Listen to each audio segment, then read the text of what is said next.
So this time, can you tell us why Bhishma was lying? We are talking about this. Let us talk about. You say suspense is the worst type of storytelling, yet you were suspensing. At this point, It's not any suspense, Amma. It's just that Arjuna hit him with the arrows and he fell down from his chariot. Okay, so he has to lie on a bed of arrows. But he will not die till he wants to die. So he was waiting for the right time to come so he can die at that time. So. Why didn't he just go out of the bed of arrows?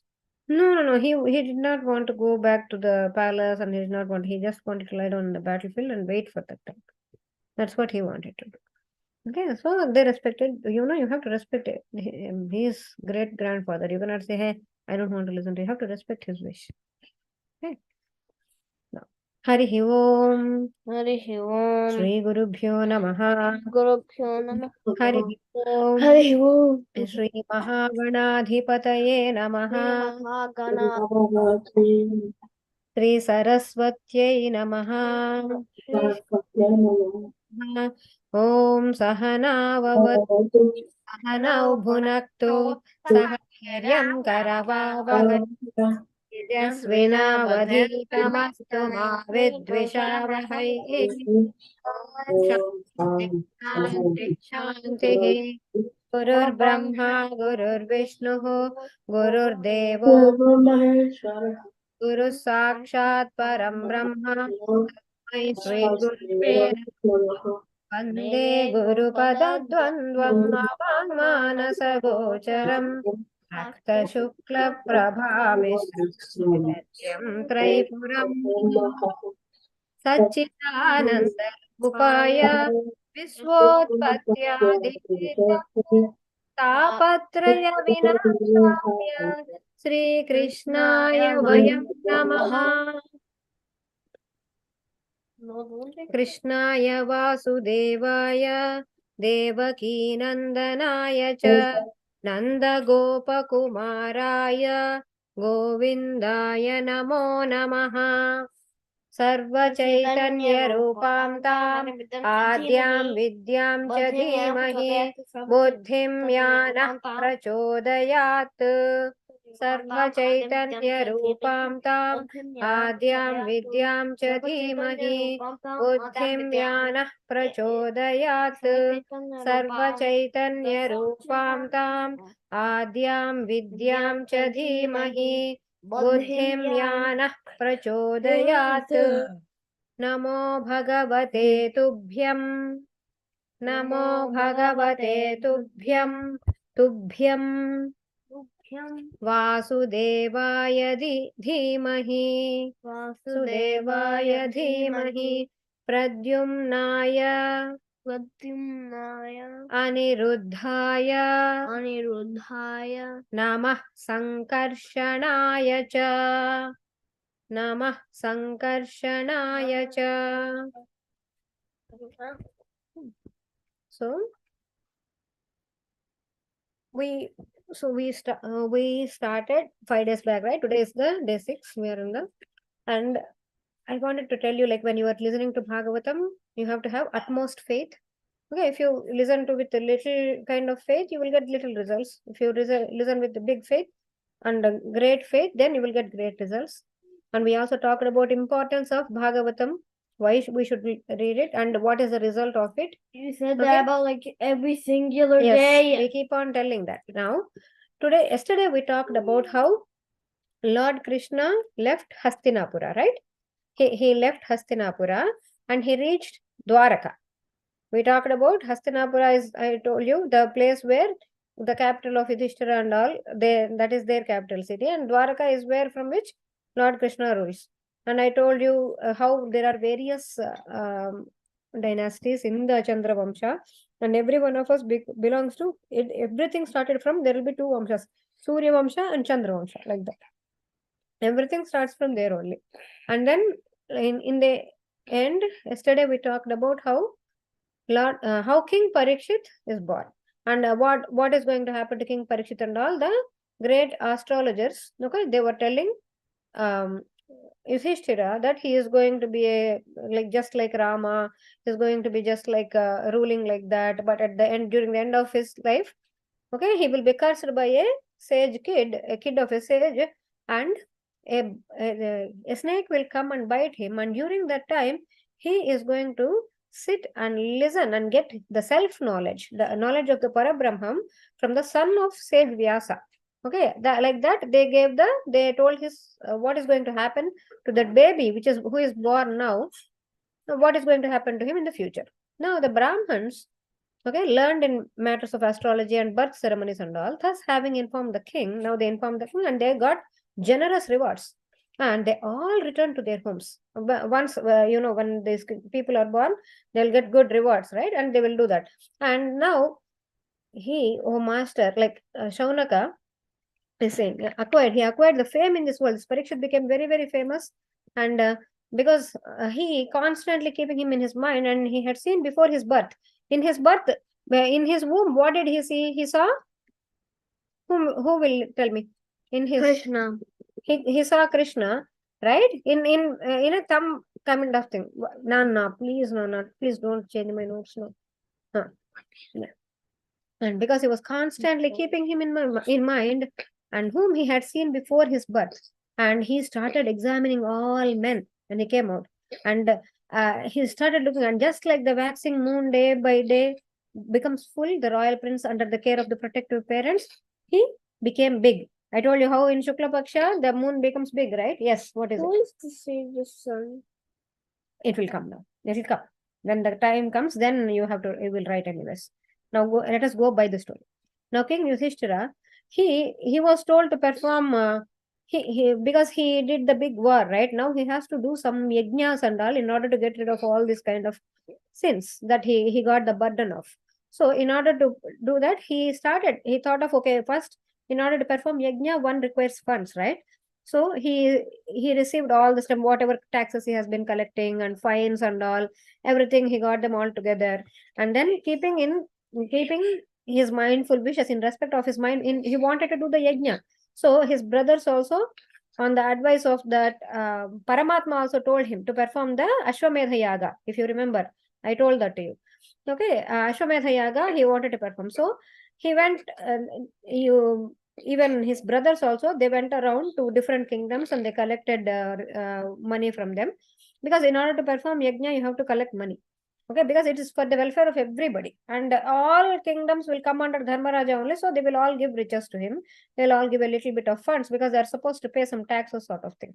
So with the result of those collected riches, now Yudhishtira, he has been anxious. When am I going to do the yajna? I want to perform this. I want to get rid of my sins. I want to, and by doing the yajna Purusha is none other than the Paramatma, right? Right? Yajna Purusha is none other than who? Who is Yajna Purusha? Paramatma, the Parabrahman itself is the yajna, all the homam. So the anxious, now he performed 3 Awswamedha yagas. How many? 3 Awswamedha yagas, and during that time he worshipped Hari perfectly. He worshipped using that yajna, he performed Hari, meaning Hari is another name for Lord Narayana or Vishnu. Okay, Hari is another name. And now the Supreme Lord, being invited by the king, he had the Brahmins perform the sacrifices for him, and then stayed for a few months longer to satisfy his friends. Now Krishna again came and satisfied his friends again. When somebody performs yajna and invites them, they have to come. And then, dear Brahmins, he, with the permission of the king, Draupadi and his relatives, again he went back to Dwaraka. And accompanied by this time, after the 3 Awswamedha yagas are done, when going back, he went back along with Arjuna also. Arjuna also went with him. Yes. Is Hari an incarnation or just another name? Hari is another name. Hari, Hari.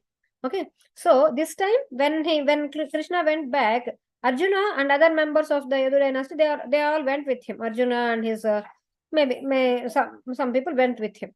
And now Suta said, now, do you guys remember Vidura? I have been telling you about Vidura for some time. Vidura is younger brother of King Dhritarashtra. Dhritarashtra is the blind king, right? He is the father of the Kauravas. Okay, and his brother is Pandu Raju, who is father of the Pandavas. Okay, and then he has another brother called Vidura. And this Vidura is actually none other than Yama. Yama, right? The god of death. Is Yama? Okay, is Yama Vidura or is Yama came in two forms in Dwapara Yuga. Yama came in two forms. One is Yudhishtira. Okay, and the second one is Vidura. If you remember, there was a sage called Sage Mandavya who was punished wrongly. Do you remember that story when I told you? No. Okay. This sage Mandavya, he was sitting there, and that king, he was sitting in a kingdom near Chowdhury. Chowdhury meaning it is a place where people who are travelers, they will go and visit. Okay, they will go and stay their nights there when they are traveling. Like refugees? Not refugees. When you are traveling, it's like motel sort of thing, but in a free way. Motels and hotels, they charge money, right? These people don't charge money, but if you give whatever in return in order for eating food and all, they will take it, sort of. Okay? Yes, Kanna? Satralandi. Satral. Chowdhury. These people will they might not understand Telugu, and that's why I'm telling you. Satra. Okay, that sage Mandavya was staying there. But some thieves, they actually stole all the riches of a king, and they were running around and they hid everything behind him, and they hid behind him in the Satram, the Chowdhury, which was all dilapidated. It was all in ruins, almost like that. He was staying in that kind of Satram. And the king, without even looking who did it, and somebody told, okay, we caught him. We got all the riches, and it was a sage or something like that, they said. This king, without even thinking, he gave him a punishment that, do you remember I told you, it was iron rod they will keep, and they hang people upside down, and They trying to make them go numb. No, they put that rod into your body. It is a bad kind of punishment. From where you go to the toilet, like when you go to potty, from there they will enter into your body, and they will hang you in the middle of the thing. That is a kind of punishment that they gave to that great sage Mandavya. Okay, that happened. If you remember, I told this to you in Ramayana class also. Anyway, yeah. So, and at that time, sage Mandavya did not curse anybody, but he cursed one person who was going there. That is a different story. That is of Sati Savitri story. Okay, he actually cursed Savitri's husband that he is going to die because he was being this thing. But then Savitri said, then daytime will never come, like that. She said, and the entire universe stopped moving, and there was it was night time for around 10 days or 15 days, like that. She's like Anasuya. She's like Anasuya. Anasuya came and convinced her to take it back, and she made sure her husband will become alive, because that curse is going to. That is a different story. Anyways, now let us come back to the sage Mandavya. Now the sage Mandavya, then the king came to know about it and apologized to him and got him out. It was a big mistake. We don't know why that happened. Then he went to Yama. Yama itself means the one who follows the rules as per the dot. So based on what we did, he has to give us punishments or rewards. Everything is in his hands. Everyone who is who comes out of this body, everybody has to go to Yama.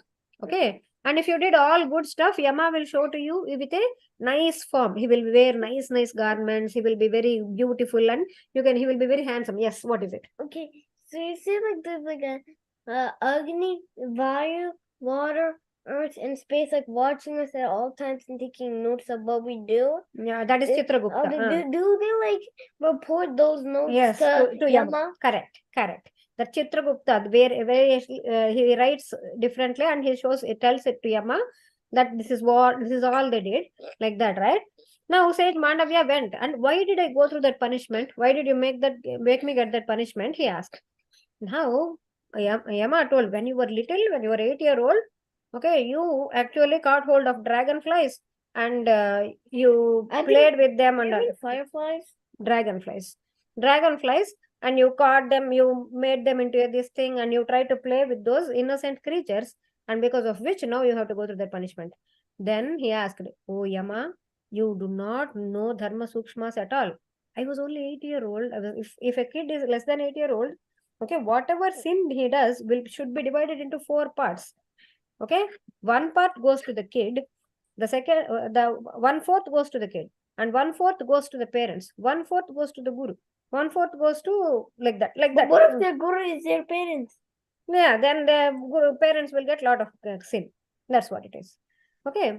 So like that you have to divide. Instead of that, actually at that time, whatever you do, that should not be punishable, because kids are not that knowledgeable at that age. Okay. Once they learn everything and then you punish, that's fine. So you do not know the dharma sukshma. You know all the dharmas. What is the point? You don't know dharma sukshma. So he said, you are going to take birth on that. It's not a curse. Okay, it's not like a curse, because Sage Mandavya said it because Who was he when he was birthed on earth? I'll tell you, you are going to take birth on earth and you have to learn all the dharma sukshmas also. Knowing the dharma is not sufficient. There will be certain times where, depending on the context, I told you, right? Depending on the time, depending on the circumstance, depending on the place, depending on your age, dharmas will keep on changing. Your duties will keep on changing. So, and based on that also, they also have to reward or award. They have to give us punishment or any kind of consequence they are giving. Yama also has to do based on the dharma sukshma. If he is not following that, then that is why then sage Mandavya said Yama is going to take birth. So this, because of this curse, Yama is born as Vidura. Was born as Vidura during the Mahabharata. Yes. Okay. Yeah. I forgot. Okay. This Vidura is none other than uncle, right? He is like Babai. You guys know Babai? Is like no, Babai meaning your father's younger brother. Father's younger brother is known as Babai. You guys know the Babai, right? I'm not sure. Then I'm not sure if I have a Babai. You don't have a Babai. Shrikara, you have a Babai? Right? You have a Babai, Ray. Your Nana has a younger brother, right? I think. I think. What do you call him? You call him Chinnanna? Yeah. Yeah, Chinnanna or Babai is the same thing. Yeah. Okay. So he is like, Vidura is like that to Yudhishtira. Yudhishtira to Yudhishtira, Bhima and all. Vidura is like uncle. Who was that sage's son? Which that will come later. Now listen. Now Suta, the Pauranika is saying, okay, now sit straight, come on guys. Vidura traveling to different places in the pilgrimage. Now Vidura actually after the war is done, okay, he did not want to stay in the kingdom anymore. He was visiting all places of pilgrimage.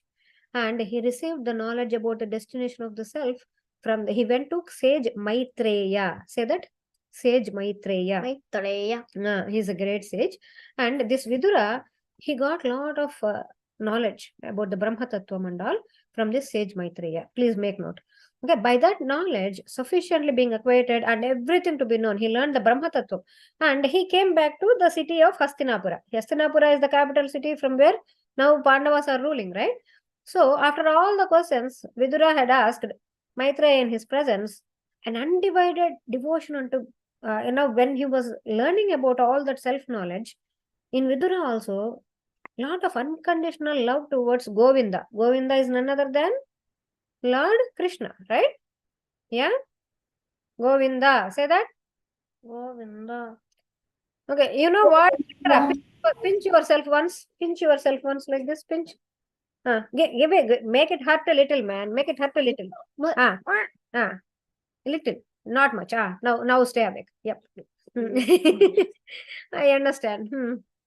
Now, so Govinda has grown in him, and so that he refrained from further, like he did not ask any more questions. Now, seeing him arrive in Hastinapura, Brahmins, now Yudhishtira along with his brothers, okay, who Bhima, Nakula, Sahadeva, Arjuna and all. Arjuna is not here, right? Arjuna went to where? Arjuna went to? Dwaraka. Dwaraka. Arjuna went to Dwaraka along with Krishna again when he came back for the Awswamedha yaga and went again. So don't forget that. We are going along with the story, guys. Come on.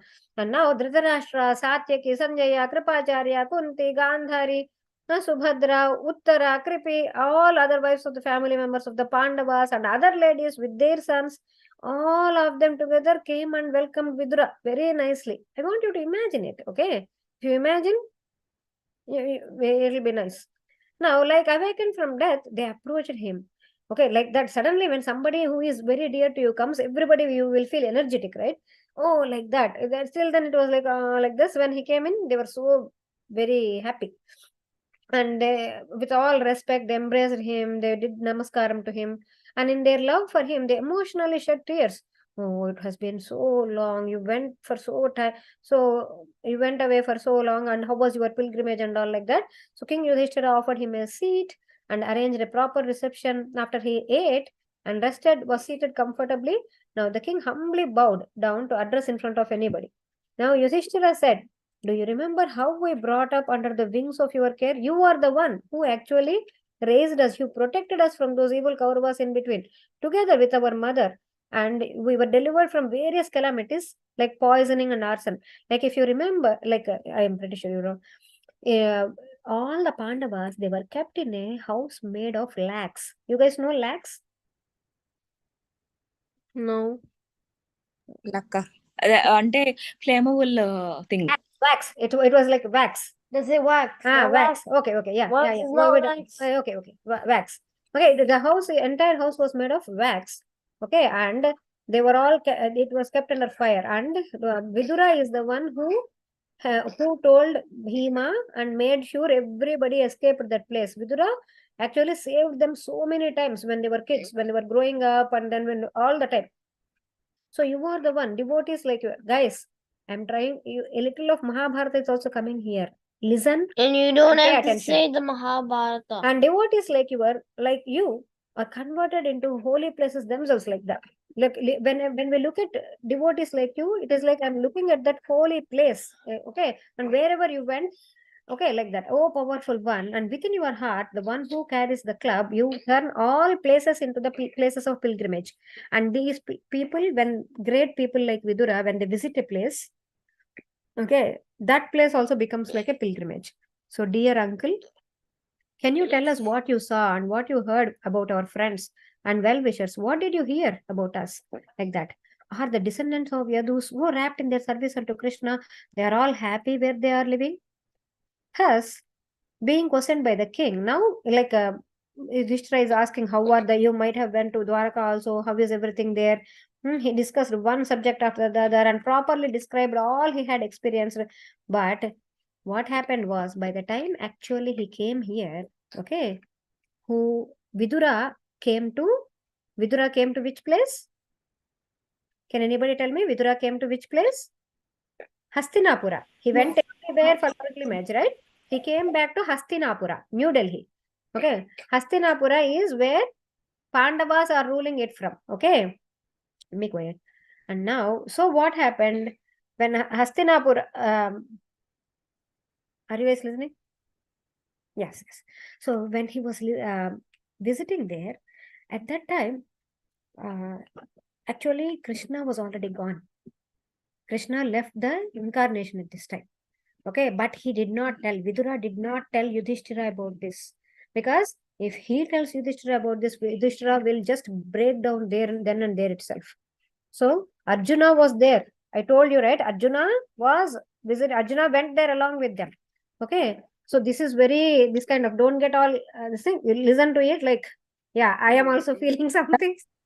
కాదు విదురా తెలుసు యుధిష్ఠిర నేను విషయం No, Vidura went to pilgrimage, came back, and he was received by everybody. And now Yudhishthira is asking him, okay, where and all you went, only because of you. Yudhishthira ఎవరు? Yudhishthira is Dharmaraja. Sorry, పేరు మర్చిపోయాను. Okay, sit please. And now give me 1 second, please.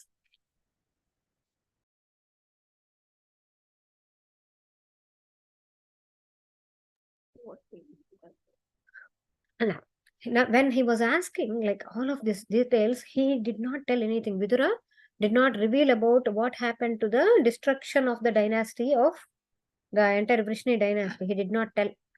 Okay, because he did not want to upset them, as he was so graceful not to speak about that kind of very, very difficult thing to speak about, an unbearable aspect of mankind's behavior. And now the sage, he was treated like a god. Okay, thereupon he stayed there for a few days, and then he could mean something to his eldest brother like that. He wanted to do something. This Vidura's eldest brother is Dhritarashtra. Say Dhritarashtra. Dhritarashtra. So this Dhritarashtra, he meant something to him. So he wanted to do something for him. So because of the curse of the Manduka Muni, now look, I told you this is the Mandavya Muni or Manduka Muni. His name is that. Vidura was none other than the incarnation, and for the time of 100 years, he had to play the role of Shudra. He was like a working class man. Okay, right? He was born to a anyway. Some all of I am not telling you fully. The sage is sun. I am going to tell you later only. Now, during this time, it was Aryama who was in the now. When Yama came like this in two forms, right? When Yama came as like I told you, Yudhishtira and Vidura. During that time, who was there doing the Yama's duty? Somebody has to be doing that, right? I want you to make note of this one. Aryama. Aryama is the one who was actually taking that place of Yama, and he performed the Yama's duties when Yama came here and he was trying to go through the curse that he was, I mean, not the curse, that he had to be born on the earth and trying to learn Dharma Sukshmas. So at the time, Aryama was the one who was in the Yamaloka and tried to do the Yama's duties. So this happens, guys. In between, when sun also got, once sun also got cursed, Lord Surya. Okay, because of the bad things he did. And during that time, other sages or sage Bhrigu once he did, sage Agastya he did it once, they performed the duties of Lord Sun. Okay, where they were actually trying to experience the consequences of their bad karmas. Now Yudhishthira had seen that as his grandson. Now, who is Yudhishthira's or Arjuna's, all Pandavas' grandson? Who is the one that is living right now? Tell me. Like right now? Right now. I mean, Parikshit is that one. So, and this Parikshit, okay, now he's becoming big and he became fit for ruling. He's like old enough to be a king or now like that. Getting in where Shuka tells. I'm going to come to that. Before that, there is one more interesting thing that's going on. What you say interesting is extra boring. No.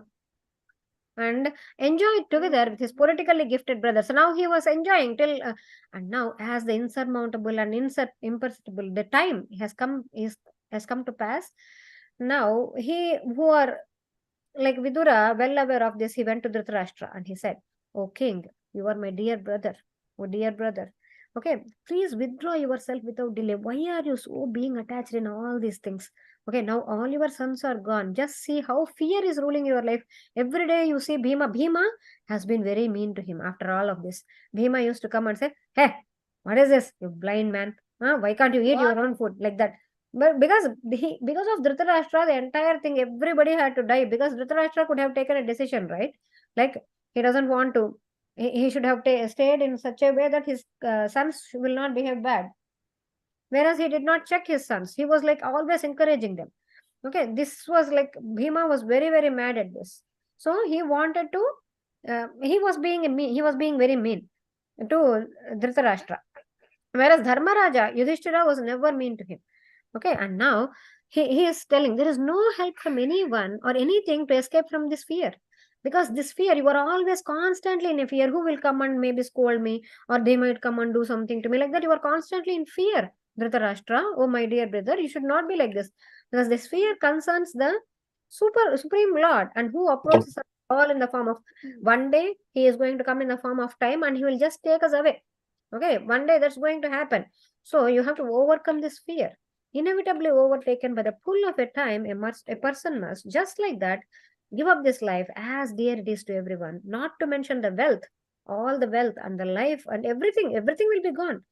Okay, and such as whatever you acquired with your father, brother, well-wishers and son, all dead, everything of you. Your father is dead, your brother is dead, all your well-wishers are not there, all your sons are also not there, and your life expanded and your body is becoming so old now. Now you are like living in another man's home. He's only trying to tell him all these things because he wants him to get him out of this situation. He wants him to attain Mukti. Vidura wants Dhritarashtra to attain Mukti, so he's motivating him towards that. He's telling him all this stuff. You have been blind since you were born. Blind. He was literally blind, guys. Just like Toph in Ang.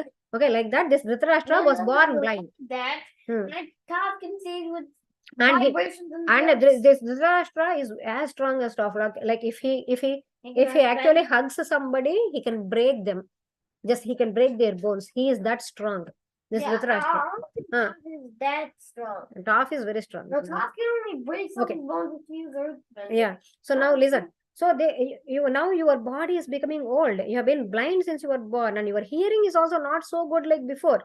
Okay, and your memory is failing, and you recently your teeth also became loose now. Okay, your liver is also giving you trouble, and you are loudly coughing up mucus. It's all coming out of your body. Alas. How powerful the living being's attachment to this life is. It is that strong that it makes you just like a household dog. Eats the remnants of food left over by Bhima. Like that, you are actually whatever he keeps, you listen to whatever, however he is keeping it, and you just eat whatever he is keeping you. And how can you subsist on the grace of those whom you tried to burn them? You actually tried to burn them, you tried to poison them, and whose wife you have insulted. You insulted their wife Draupadi in your assembly. Okay, you were there. And while usurping their kingdom, you tried to usurp. Yesterday I told you the term usurp. Okay, you tried to take their kingdom away from them without any fairness, just like that. And whether you like it or not, you will, however, how much ever you value your value your life, you have to face the fact that this miserly body is going to dwindle. Eventually, it's going to deteriorate. It's like an old garment. It's going to happen to that.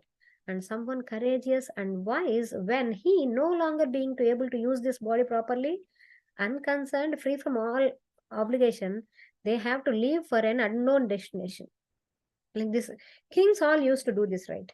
When they become old, really old, they leave the entire kingdom to their sons, and they go to forests, and they put a small hut there, and they live there, and they contemplate on the god. Not only kings, generally people used to do that in previous times. So this is what now Kali Yuga, it's impossible because everywhere people are there. Vanaprastha. Vanaprasthashram, correct.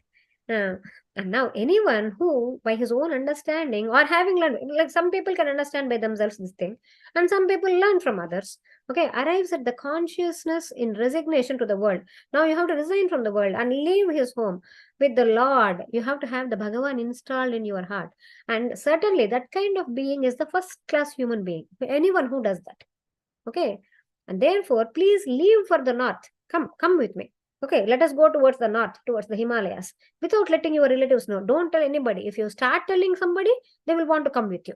Okay, they will say, oh, no, go, don't go. You are so old, you are blind. We will take care of you. Please stay here. We'll make sure you will get everything. Like that, they will try to stop you. So, don't tell anybody without letting your relatives know. For hereafter, soon the time will arrive that now, very soon, Kali Yuga is going to start.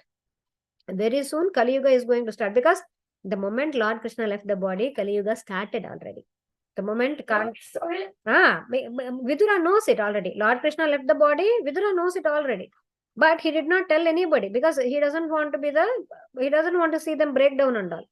Okay, so now he is telling, okay, the moment the Kali is going to come, having heard that old king of Awswamedha family, in respect of the wisdom of his brother Vidura, now he determined and broke the strong family ties, and they started leaving. Now Dhritarashtra also, he said, okay, now we are going to follow you. As he left, okay, the chaste and worthy daughter of the king Subala, and who is none other than his wife Gandhari, okay, she also followed her husband, okay, in delight with the Himalayas. And the place, they all went to the south of the Himalayas, guys.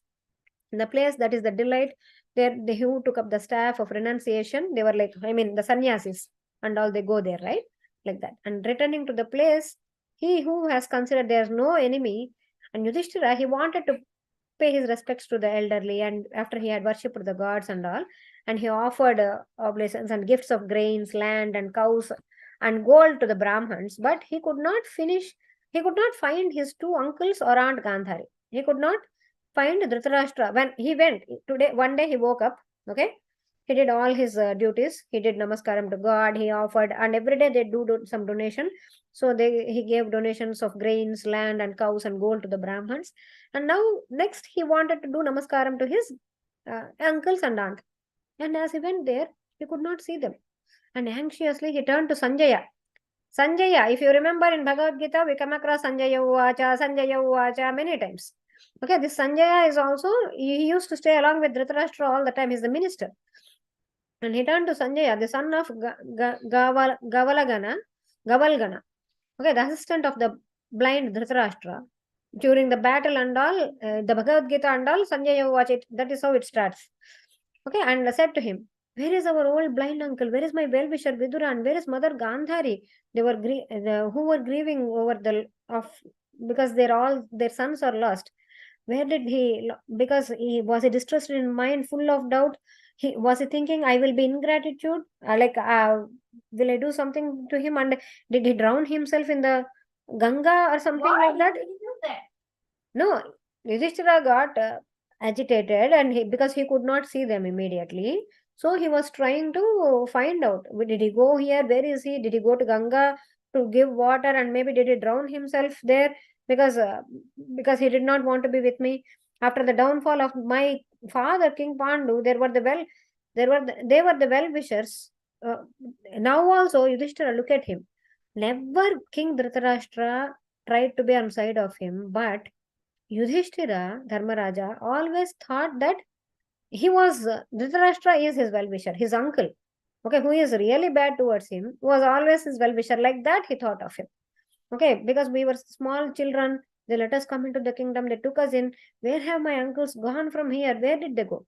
And now Suta said, Suta is telling this to Shaunaka and other 80,000 munis, right? Remember that in the Naimisharanya. And now Sanjaya, who being worried out of love for his master, he could not find him. He was also not able to find his master because he did not even tell Sanjaya. Dhritarashtra did not even tell Sanjaya, and he left. And about the separation, he being too aggrieved, he was very, very depressed. He could not speak a word in reply because he doesn't know. And thinking about the feet of his master, he wiped his tears from his face. Oh no, where did my master go? Because he loved his master, Dhritarashtra, very much. And he restrained himself and replied to King Yudhishthira. He said, I do not know where your uncles and Gandhari had, I don't know what even went in their mind. O Dhritarashtra, O great king, they have fooled me. They fooled me. Where did they did not even tell me. That very moment, the Supreme Personality, now Narada, arrived at that time. At that time, immediately Narada arrived. Narada arrives at the time when somebody needs something, when very good information or important information has to come. Now Yudhishthira and his younger brothers, they got up from their seats. And now, remember, Arjuna is not here. Arjuna is in Dwaraka. He's on the way actually, but anyway, I will tell you that also. Yudhishthira and his younger brothers got up from their seats and to welcome him properly by offering him his namaskarams. And then the king said, O Supreme One, I do not know in which direction my uncles and my ascetic aunt went. Who is most aggrieved? They are all very, very depressed about the loss of her sons. And like a captain on a ship in the great ocean, you are the Lord to guide to the other side. Okay, you have to guide us to the other side. Like that, he asked Narada. And now Narada started saying, O king, okay, never lament. Never lament. Lament meaning never feel sorrow, never cry. Okay, never lament meaning never cry very, very in a very sorrowful way. Okay, never cry. For whatever reason, for the universe is controlled by the Supreme Lord. This entire universe is controlled by that Vasudeva, Vishnu. And all living beings and their leaders, they perform their ceremonies in order to be protected. All of us, we do our pujas, we do homams, everything, seeking for protection. Please protect us, oh God, like that, right? And he is the one who brings everybody together and also disperses them again. He brings them all together, and at the same time, when the time is done, when whatever the task is done, he will take them away. The way a cow, when you tie a cow, you tie it with its nose. So, I mean, generally that's what you keep it like this around. You put a rope. Okay. Snout. Thank you. Yeah, snout. Thank you. Like that. That is how. If you look anywhere, that is how it is. To make sure. Okay, to make sure they're controlled like that. Otherwise, you cannot put it around its thing. So they try to put it here. So around its snout. In the same way, like that, the hymns and precepts of Veda, they also follow the demands of the Bhagavan. Even the Vedas are also, they follow the demands of the Bhagavan. And they follow the orders of the Bhagavan. So the way in the world, the way in this world playthings they at will are brought together and separated again. Everything comes together and everything goes separate again. It keeps on happening. Okay, that is how it is. Okay, it also happens to the people who subjected to the game of the Lord and brought together and separated again. And when one considers people eternal, if you think the persons are eternal or these bodies are eternal, then you are making a mistake. Or neither is both. Are eternal because the jivas are eternal. Yeah, jivas are But the eternal. body are eventually they just die. Yeah, true. The body dies, but the jiva doesn't. Yes. And they never, under any circumstance, should constitute a reason. So, under any circumstance, you should never lament. Narada is actually trying to prepare him for what is going to come. Okay? Because Dharmaraja doesn't know it yet. One is only that way because one get emotionally involved and has lost one's mind. That's what happens. So, do not longer think how these helpless, poor creatures would be able to survive without you. One day, O king, give up the anxiety. Okay? You feel, why are you feeling this thing? Because you do not have Brahmajnana? Or don't you have Brahmajnana? Why are you feeling like this? Why are you getting, if they are gone, if you cannot see them, they left for some place, why are you getting all depressed? Okay, let that anxiety go. Okay, give up that anxiety. Because, and no longer, do not ever think that, oh, what will happen to me if I go away? What will happen to this all poor creatures, helpless creatures? What's going to happen to them? Like that, don't think. They will all survive without you also. It's going to happen. How is this body, which is made of 5 elements, which is fire, water, earth, air and ether, okay, I mean space, and is controlled by time. It's all controlled by time. When the time is done, and by materially motivated actions and the modes of nature, okay, modes of nature meaning the kala, karma and gunas, capable of protecting others when it is just well bitten by that snake, okay, and then when the time comes, sort of. And one living being is the livelihood for another. Like if you take a deer, lions or tigers, they eat deer, right? Like that. And those who have no hands, the animals, are at the mercy of the ones who do have hands. Some human beings, some eat animals, like that. And living beings without limbs are at the mercy of the 4-legged ones, like grass. Like look at the grass.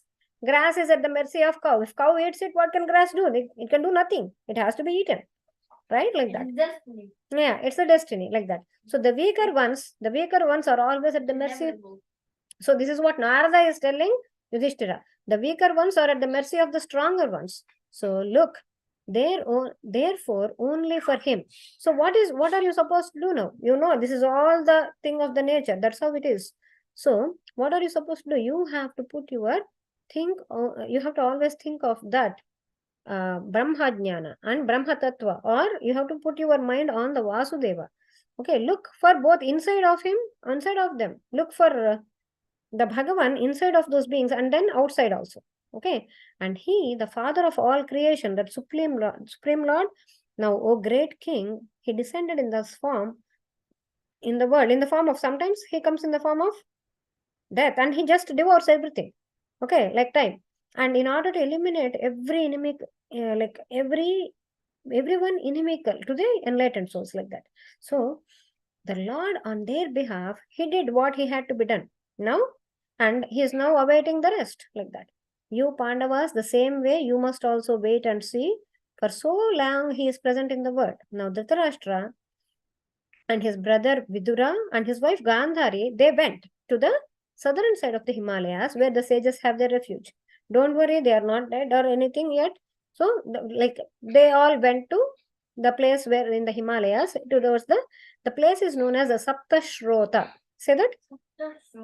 Saptashrota. That means the 7 sources. Okay, here is where the Ganga actually comes, because the river of heaven, the Gangas, Swardhuni, it comes there and sprouts there. It just comes out of the Himalayas from there. And to the satisfaction of the 7 different sages, it came as the 7 sources from there. Yeah, from there, it's like 7, these things are come.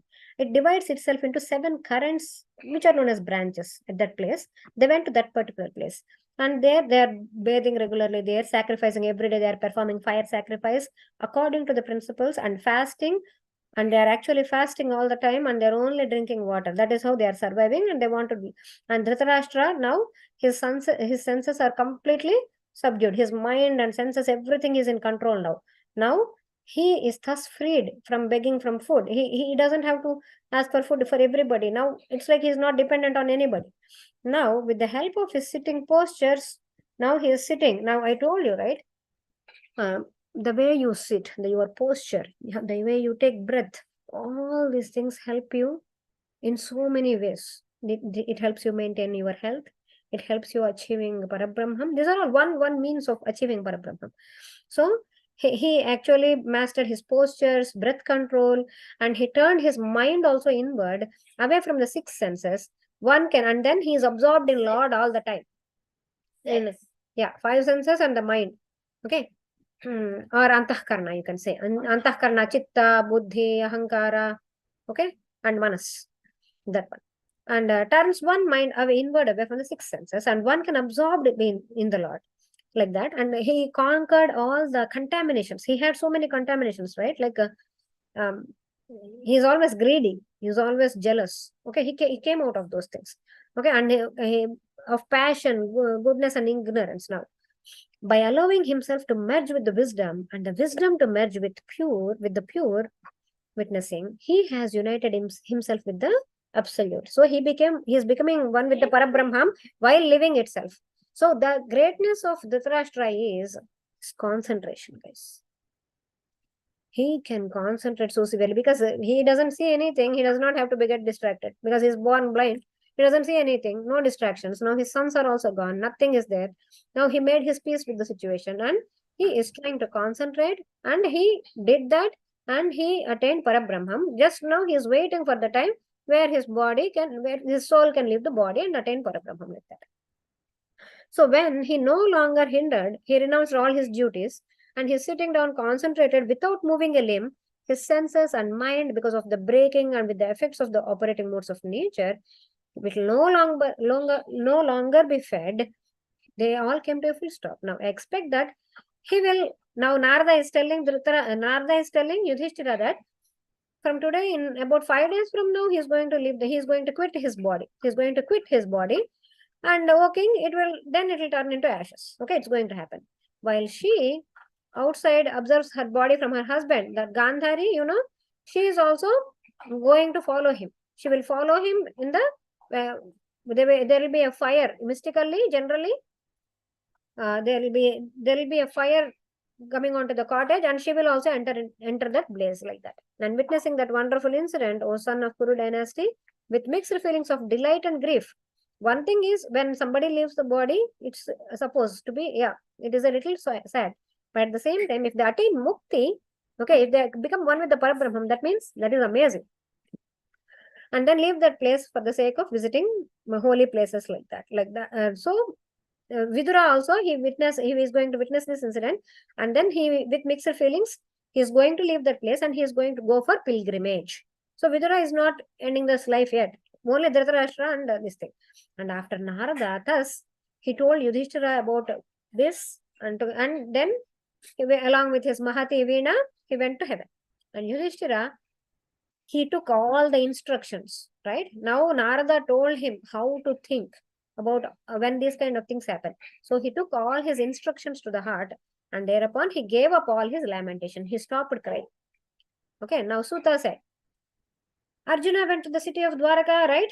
Along with his friends and Krishna. And the one glorified to the kings. And then after a few months had passed, okay, Arjuna had not returned from there. And Yudhishthira suddenly started seeing many, many fearful signs. Okay, this is the thing, right? This is like Shakuna Shastra. Like you will see a different kind of omens that are happening around you. Some good and some bad. When you look at the bad, you will know when they affect you, it feels like, okay, there is something bad that's going to happen, something like that. So you wish to observe these kind of fearful signs. Like if you remember in Aranyakanda, when Sita Devi is going to be taken away by Ravana, Rama experienced different kinds of bad omens, right? Like his left eye, his left shoulder and all, they were actually vibrating at that time. And when, yes, Kirtana, what is the question, Karna? How do you know when someone else took attain Mukti? What is it, Amma? Do you know? How do you know when someone else attained Mukti? How do we know? That's what you are asking? Yes. Oh. For that, actually, we should have a lot of self-knowledge. What is the Brahman Tattva knowledge? And we should know that the person who actually attained Mukti has a lot of Brahma. He is like, they will know, Kanna. They will know by themselves. That's one thing. And for people who are really, really good, we can actually see their soul going into in the form of a Jyoti. We can actually see that happening. What's Okay. a Jyoti? In a form of Jyoti meaning Deepam, like that. It's in the form, it will be in the form of this much Deepam. Okay, it will be going like, there was a great lady called Dokka Sitamma. Okay, she was a great lady. She used to actually serve everybody. Every day she will cook for others. And out of love, everybody whoever visits her place, she'll think that they are God and she will serve them. And this happened in very recent times. That's why I'm telling you that example. And when she left her body, actually a soul raised from her this thing, and it went into the sky. It went like that. Okay. For those kind of people, it means they attained Mukti. Not for people like who are stuck in this birth and death cycle, we will not know. We will not know. They will again take birth again. That's a different kind of thing. Okay. But doesn't Jiva leave the body for everyone? It will leave the body when the body dies. That's a different thing. But one can attain Mukti even with this body. I will show you. There is a, okay, wait a second. I want to show you the picture of somebody who is living right now and he is a Jivan Mukta. And of course, I told you him, say, I told you Ganapati Satchidananda Swami is none other than Dattatreya. Okay, he is Avatar. Okay, but Siddhendra Swami, can everybody, if you, I know you are all in front of your laptop, so find Siddhendra Swami. Siddhendra. Why can't you just show us? I am trying to, I will try. Siddhendra Yogi. Wait, I will give me a second. I will show you on the screen. He is right now. He is the Jivan like. That's just Satchidananda Swami. That's just Siddhendra Swami. Okay, he is a Kuttala Peethadipati. He is a Jivan Mukta. He attained Mukti already, but he is still living in this body. Okay. Yeah. But that is different. Mukti means they will know when they look at our faces, they will know who are we in our past life, who are we now, and all everything they know. Okay. Kuchipudi is a different thing. Okay. So Mukti is a different thing from leaving the body, Kanna.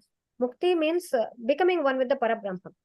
Okay, you are constantly, continuously, without getting down at all, you are in touch with the Parabrahma. Okay, like that. Now let us go. Yes, what is it? Oh yeah, I got it now. Okay, thank you. Thank you. If you have any more questions, you can ask. Yeah. Now Arjuna, he went, he was not coming, and Yudhishtira is, and I told you how in Sundarakanda, okay, when Hanuman was about to appear, Sita did not see Hanuman yet. Hanuman saw Sita, but Sita did not see Hanuman yet. And she was about to like, okay, let me end my life. That's what she was thinking. She took her braid and she was about to put it around her throat and put it, hang it onto the tree. And at that time, suddenly, what happened when it was happening? Her left shoulder, her left thigh, and her left eye, everything started vibrating. Okay, suddenly.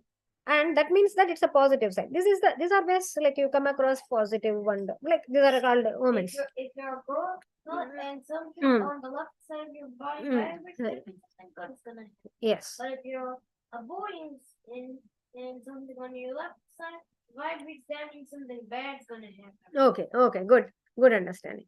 Now he understood. Yudhishthira said something not good is happening, something inauspicious. So he observed seasonal irregularities.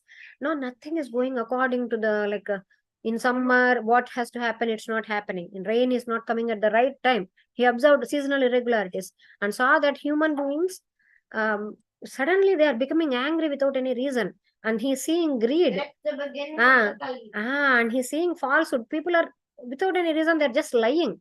Okay. just for the means of livelihood, without any reason. No reason, just lying. Just like that, lie is flying out of their mouth. Okay, and there was cheating. Even in ordinary transactions, he's seeing cheating. Cheating is happening, and there is dishonesty in regarding with regard to the well-wishers and to fathers and mothers and brothers, and even between man and wife, there is a quarreling going on. Quarreling and all. Quarreling means Kali Yuga. One is quarreling means Kali Yuga. Okay, and then the people gradually they were acquiring like, do I have to do namaskaram to God today? Like that. Okay, that kind of thing is started means that's it. Okay, and like wantonness and much. And the king, facing all these serious matters and bad omens, he spoke to his younger brother about it. He said to Bhima, Arjuna went to Dwaraka to see his friends and to learn about Krishna's plans. And now it is almost 7 months since your younger brother left. Oh, Bhima said, I do not know why exactly did he not return yet. Might it be not like as Narada told us? Narada is telling, by the way, Narada is telling, I'm having hints like maybe that Vasudeva, he thought he will want to let go of this physical incarnation that he took right now. Maybe we owe our wealth and kingdom and wives, everything to that Lord Krishna. By his grace only, existence of this dynasty is there, and the life of our subjects had become possible, and only because of his mercy we could defeat our enemies and live, and we made a better world. But now just look, oh man with strength of a tiger, that means he's talking to Bhima, right? At the position of the planets, look at the position of the planets, how everything is faring for earth. It's not looking correct. What is happening to the body and the mind? All these dreadful things are happening. And it's the beginning of the Kali Yuga. deluding our intelligence. Our intelligence is Kali. Indicating a great danger in the near future. Again and again, my thighs, eyes, arms on the left side of my body are quivering, and I'm having heart palpitations. Okay, due to fear, just like that, without any reason. No, that is the kind of indication. This is all indicative of undesirable happenings. See, O Bhima, how the jackal is crying frantically at sunrise. It should not happen. How the dark is barking at me without any fear. Dogs do not look at me and bark. I am the Sarmar. Okay, and somebody like in left, right, so there's a middle, like the baby. Middle does not vibrate. No, vibrate. What? I don't know, ma. I don't know. Please don't ask me. Okay, I don't know all of that. See, oh Bhima, how oh tiger among men, the cows are leaving me from left side. Okay, the cows leave me aside. The cows are not coming near me, and all the animals are turning around me while my horses seem to weep. Remember, before the war that used to happen to Ravana in the Ravana Lanka, all the horses, elephants, they were weeping at that time. And even Vibhishana warned Ravana, don't do this. All of the animals are crying. I can see this, that, and all bad omens. He was telling them.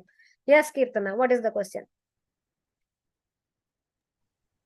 This might be a tiny bit off topic, but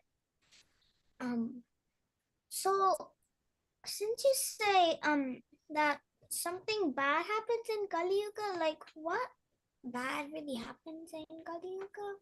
Okay, people quarrel, people become lazy, people will become a little dumb, and people have less lifespan, and people will have, what do you say, a lot of diseases that are unbearable, which are nobody can find even medicines for those kind of diseases. Like cancer. Okay, and all these kinds of different strange problems come, and many people lie, many people just like that. That's why I told, right, everything that can happen, those are the bad things. Why does that happen in Because it is the characteristic of the yuga.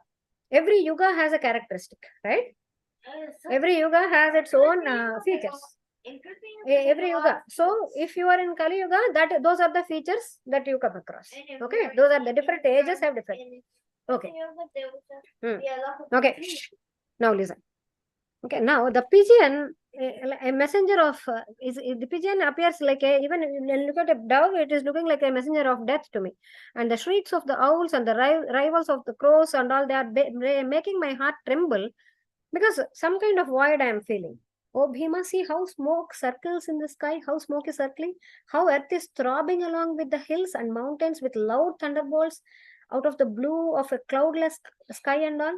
The wind blows sharply, creating darkness with the dust, and rain pours like blood from the clouds with its omnipotent disaster, like that. And the sun is shining less. Sun's shine also decreased a little. And see how the stars in the sky seem to clash with one another, and how the living beings are confounded and agitated. If they are crying, they're like always in some kind of tension, always in some kind of nervousness. And rivers and their tributaries and all, the lake and the mine, they all look perturbed, while fire does not ignite with the help of butter. When you put, even look at that, the fire does not ignite with the help of butter, like that. And with what is this extraordinary time? What is going to happen?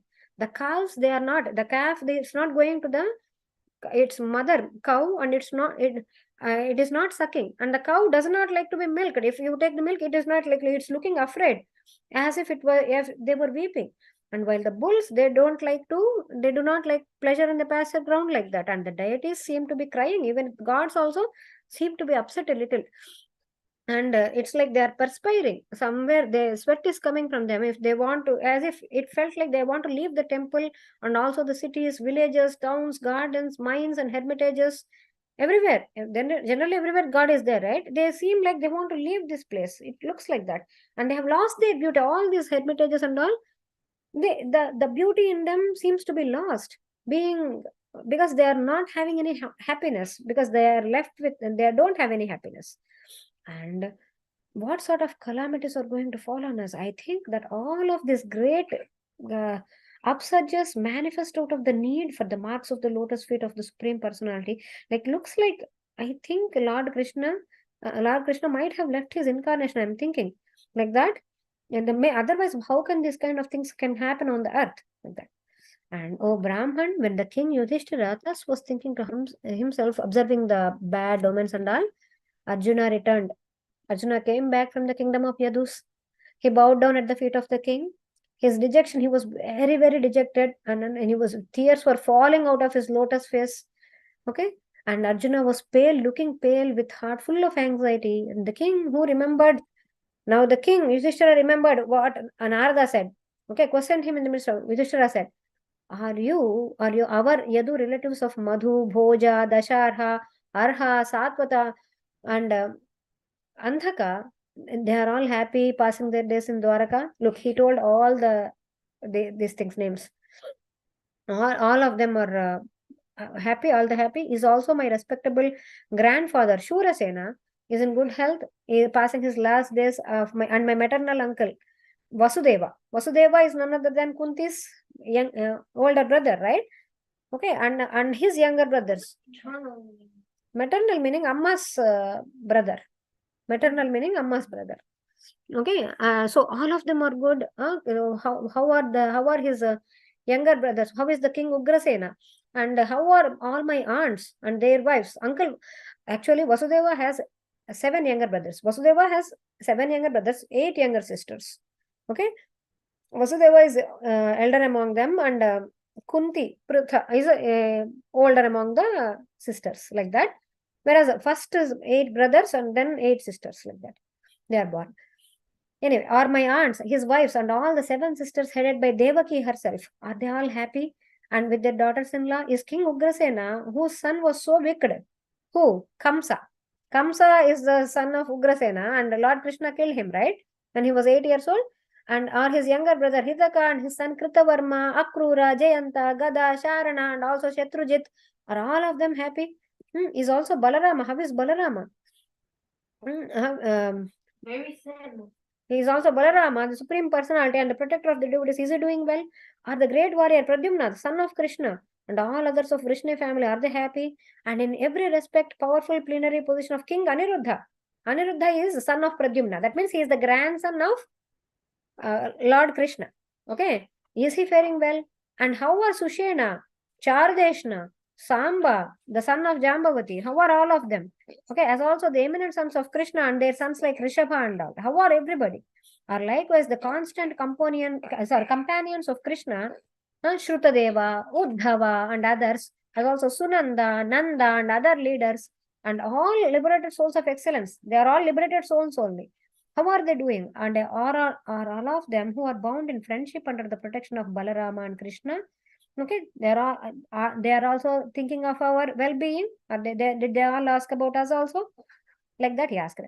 Is Lord Krishna, who is the pleasure of the cows and senses and always cares for the devotees and the Brahmins, is he enjoying his assembly hall and surrounded by his friends in the city of Dwaraka in order to protect and elevate all the worlds, the original and supreme enjoyer, that Lord Krishna, together with Ananta means Balarama, okay, in company of the ocean of members of Yadu dynasty, so many members, in his city, the members of the Yadu family, do they enjoy the deserved protection of his arms and relish the same kind of pleasure as the residents of heaven? Are they all living like they are all living in the heaven like that by giving priority to managing the comforts at their feet?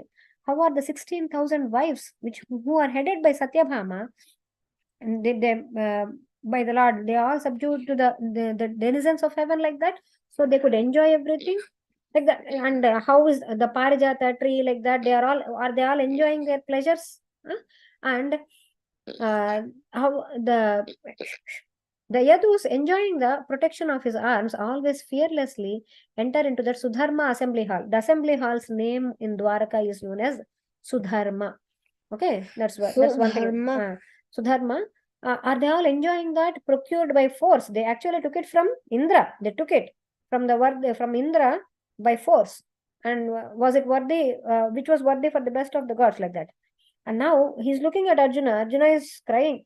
Arjuna, my dear brother, are you all healthy? What happened? You appear to have lost your luster. Is it because are you missing the respect of being neglected? Are you feeling neglected, my brother, for having been gone too long? Or has someone told you any unfriendly and harsh words to you? Or could you not be charitable to someone? Or were you not be able to help somebody that you promised? Did you give them your word that you promised and you will do this and you were not able to do it? Generally, good people, if they want to donate something and if they are not able to donate it, okay, if they are not being really charitable to the extent they want to, or if they are not able to keep a promise, for these two things, they get super depressed, guys. Okay, good people. So, you who are approached for the protection of Brahmins, children and cows, the elderly, deceased and the women, were you not unable to offer shelter to any of them approaching you and deserving your care? Were you not able to give your attention to them? I mean, if they sought refuge in you, were you not able to protect them? And have you contacted a questionable woman? Have you treated an unacceptable woman improperly? Did you behave towards anybody improperly? Or maybe has your good self has been defeated on the road by a superior power? Or did you get defeated by anybody or by anybody superior to you or by your equals?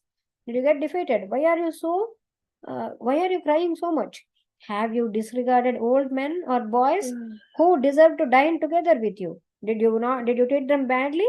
Or have you done something abominable that is hard to forgive? Did you do anything bad that is very hard to forgive? Like that, Dharmaraja asked his brother. Or is it so that in your relation to the one most dear, my brother Arjuna, your heart's friend Krishna, okay, are you missing him because you came from there? Okay, are you missing him already? Because all the time you came from there, right? I can think of no other reason. Why you look like you are suffering from a mental distress? And he looked at Yudhishtira, he could just read somebody's mind, like he told so many reasons. Oh my God. Too many. Because that is when one person has to feel bad. When they do all these kind of things, then one has to feel bad. That's why. And now Suta is saying to that Shaunaka and other munis, Arjuna, the friend of Krishna, who was emaciated. I told emaciated, we did this word several times in Sundarakanda, because one who does not have food and all, or not eating properly, or very deprived of sleep, deprived of things, they look emaciated. They look very, what do you say, like they did not have food for several days, like that. And because of his separation from Krishna, thus was subjected to various forms of doubt and speculation of his elder brother, the king. And now, because of the grief, his mouth and lotus heart, they were all dried up. Now Arjuna's mouth and heart are dried up, and his bodily luster has vanished.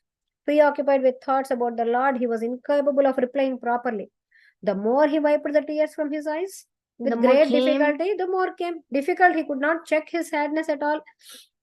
And the more distressed he became. And then do not touch. And the more he eagerly thought about Lord Krishna in his affection, the more distressed he became. And remembering Lord Krishna as a well-wisher, benefactor, friend, and charioteer, Arjuna, overwhelmed with heavily breathing, he addressed his eldest brother. He said, "O great king, Lord Hari, in the form of my friend, he has left me. Okay, now I don't have, I am bereft. I am bereft, meaning I do not have the amazing power that even astonished the gods. Now I don't have that power anymore. I lost him from whom being separated, but for a moment all universes would appear unfavorable and void of all life. Okay, like they are all dead. By the strength of his mercy, I could vanquish only because of Lord Krishna's power or his grace. I could vanquish the power of all the lusty, all those kind of bad princes that were there. Only because of his power, I could kill them at that time. Okay, when I went to King Draupadi's palace in order to win Draupadi, he was the one. That is when actually all the Pandavas first met Lord Krishna when they went to win Draupadi. Okay, when they went to when Arjuna went to get Draupadi, I mean for the Swayamvara of the Draupadi, that is the first time they saw Lord Krishna. Okay, before that they never saw. They heard about him, but they never saw him so far. So at that time they first met him. So only because of his mercy, I could actually conquer all those princes in that Swayamvara in King Draupadi's palace, and I won Draupadi's hand. I gained Draupadi's hand by piercing the fish target with my bow. But with Lord Krishna at my side, I was able to defeat Indra and his godly associates. And he defeated Indra when they were actually setting fire to a forest called Khandavavanam. Say that? Khandavavanam. So that was actually fire was actually taking it away, and Arjuna was trying to protect the fire. Okay, in order to give him he was trying to get him to eat all the forest, but Indra came to fight him at that time. So Lord Krishna was there by Arjuna at the time, and Arjuna conquered Indra at that time. And under his influence, our younger brother Bhima, who has the strength of 1,000 elephants, managed to kill Jarasandha. Only because of Krishna, Bhima could kill Jarasandha. Jarasandha is a great. Was Bhagavata Purana written after or before the Mahabharata? After, because Vyasa told, right? I wrote already Mahabharatam in order for working class people and women. Okay, but still I am feeling void. Then Narada came and told him, right? Yes, what is it? Okay, for each Mahayuga, does he have to rewrite it? No, not for, no, yeah, for each Mahayuga, yes, they have to rewrite it. Okay, based on the Kali Yuga's characteristics that are going to pop up at that time, based on that, they will be compiled and they will have to write it again. Yes. So these are all going to be lost at the end of the Kalpa. Again, they have to write. Now, who has this? Okay, he managed to kill Jarasandha. He who saved the kings who by Jarasandha have been brought to be sacrificed by the Lord of Ghosts, like that. And they all paid tribute. They all paid you tribute afterwards. He took the lives of husbands of wives of Kurus, whose hair was condemned to be loosed because the cluster of your Draupadi's hair had loosened. And then that was beautifully dressed and blessed for the grand ceremony. And now, being caught by the miscreants, okay, she in her tears fell down at the feet. He protected us when we ran to him in trouble. And when Durvasa sage, he actually visited them when they were in the forest. At that time, again, Lord Krishna visited us and he saved us from getting cursed from sage Durvasa. And the moment the sage arrived to eat with his 10,000 disciples, you know what happened at that time? Sage Durvasa came with 10,000 disciples to Dharmaraja, Yudhishtira, and he said, we all want to have food, make food for us. But by that time, they did not have any food. Even the Akshay Patra they had, it was cleaned already. And Lord Krishna suddenly arrived and he said, Draupadi, please give me that patra. And he said, there is nothing left. I just cleaned and kept it. What should I do now? And he said, okay, no, get it. And there was a small speck of rice there. And he ate it and he said, I am so truptosmi, he said. Truptosmi, meaning Oh, I am satisfied. That's it. When he said he is satisfied, all the 10,000 disciples, along with Sage Durvasa's tummy, felt so full that they could not even walk. Okay, and they said, "Oh my God, if we go back now, if they are going to keep us food, we cannot eat it anymore," like that. So he made that miracle also happen for us. As a guest of that heaven, I could, with both my arms, with the help of my bow Gandiva, offer protection to Indra and all the gods. And I also killed, actually Arjuna killed this is Arjuna speaking to Yudhishtira, guys. Okay, Arjuna killed a demons called Nivata Kavacha. Say that? Nivata Kavacha. And I, after all, I only killed him because of the grace of God. And I, after all, descendant of King Ajamida. This is a king that they are descendant from. Ajamidha. And was empowered by him, the Supreme Personality, the Lord Krishna, and whom I am without him. Now I am without that Lord Krishna. Because of his friendship, because of Lord Krishna's friendship alone, I seated on the chariot and I could cross the insurmountable ocean of that army of Kauravas. I could win over them only because of him. Thanks to Lord Krishna's friendship only, I could return with the enormous wealth of the enemy. Every time I go anywhere, Arjuna has a name called Dhananjaya. Dhananjaya means everywhere he goes, he wins a lot of wealth, Dhana. He comes back with that. Hence the name Dhananjaya. Okay, so I always return. I could return with the enormous wealth of the enemy, the brilliance of all the jewels I by force took from their heads, from all the enemies. And it was Lord Krishna who, by the power or with his glance, put an end to my mental agitation. When I was about to fight all of the fighters, I was going through a tension. Should I fight or should I let go of all these kind of desires? I don't want. I can live on my arms and all. I said, but he was the one who motivated me on the battlefield. He told me Bhagavad Gita, and with the immensity of great royal personalities like Bhishma, Karna, Drona, and Shalya, okay, he was the one who was driving me forward from their ranks in between those kind of great personalities, great Atiratha, Maharathas, like that. Okay, under his protection, the very powerful invincible weapons that were wielded by Drona, Bhishma, Karna, Bhurishrava, King Shushrama, Shalya, King Jayadratha, Bahlika. Okay, the Bahlika is a brother of Bhishma. Okay, they